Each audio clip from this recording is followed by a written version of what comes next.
New Orleans police are working to find the person who shot and killed a 40-year-old man who was riding on his bicycle on Basin and Canal streets. This is near the Sanger Theater. Yeah, it happened yesterday afternoon. Erica Ferrando joins us live now from that intersection with what we know so far. This is horrifying, Erica.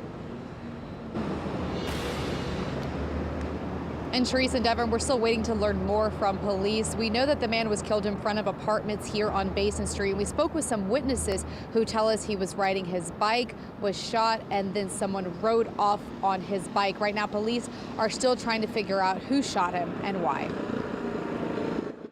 I was coming this way with my sweets. I'm always coming this way with this. Robin LeBlanc is known as the Candy Lady, as she's often pushing her cart full of homemade sweets for sale. I have cakes, pies, brownies, candy apples. She walks this stretch of Basin Street near Canal often. Now, I don't go too far with it.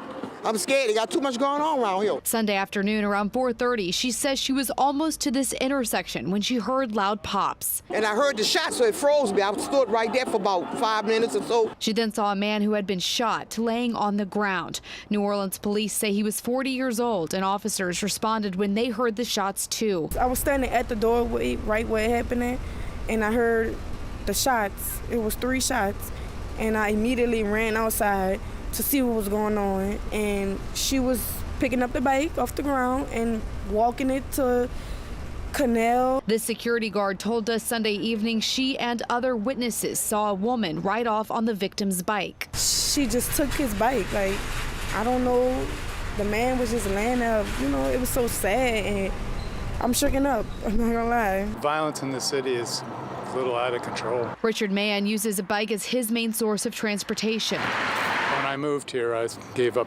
vehicles. I wanted to be as carbon friendly as I could be. And he rode past the scene Monday. It's a little dicey, especially as you get down to the library.